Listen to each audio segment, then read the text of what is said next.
Morning class. We will continue our discussion on the measures of central tendency, the weighted mean. Okay.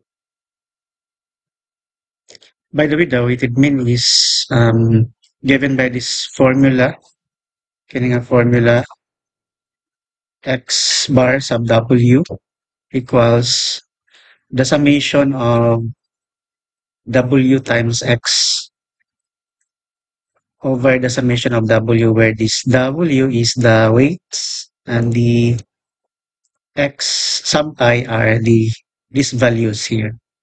Okay, again class, gamit gyapon ta tong summation tapos kung pila niyang index, diara po tataman, diba? Kung pila ng n diha, ato na siyang i-expound tapos mag-end ta kung pila ang number diha. Then again, pag makita tag duha ka variable nga nagtapad w of x, meaning multiply na to na sila. Multiplication na siya. Okay.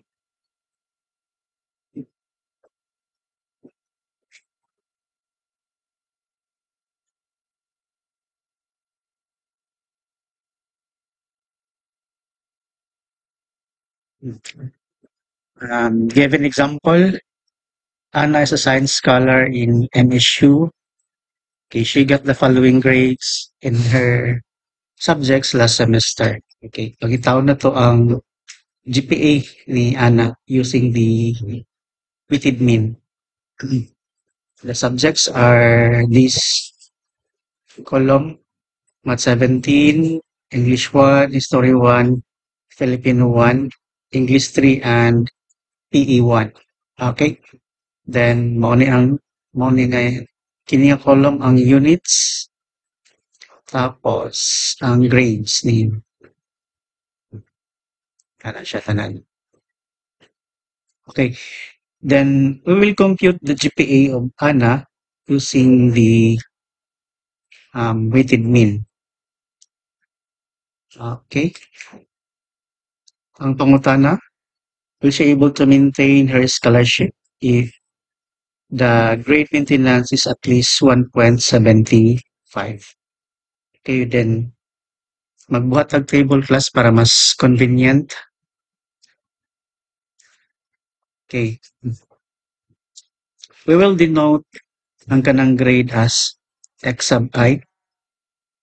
Tapos katong units niya is ang weight, w sub I.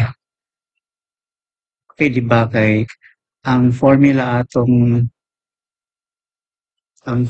sulat ko diri ha. Okay. Ang formula sa weighted mean is denoted by this one.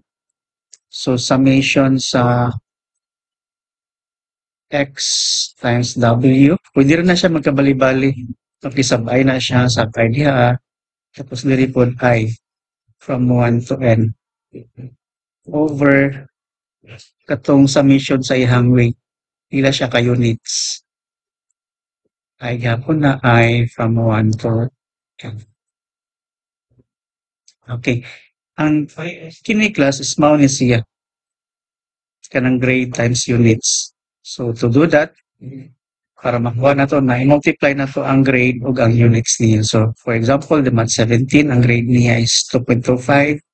Then ang units is 6. So multiplying this one, gain 13.5. Then English 1, 1.5 times the unit 3. So 4.5. History 1, 1.75 times 3. So 5.25.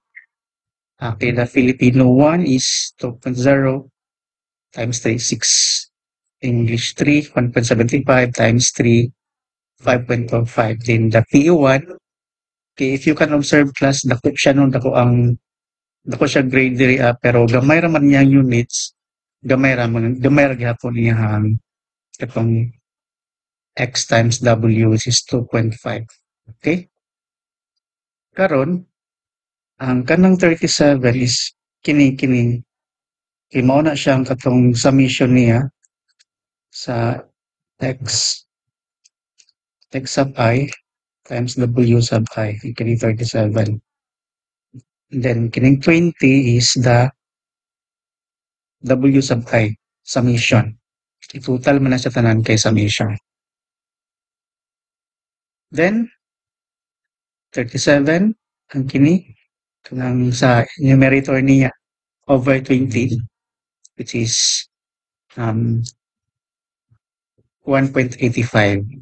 ang iyang GPA. So therefore, Anna is not able to maintain her scholarship since ang GPA niya is 1.85 and the maintaining GPA is at least 1.75.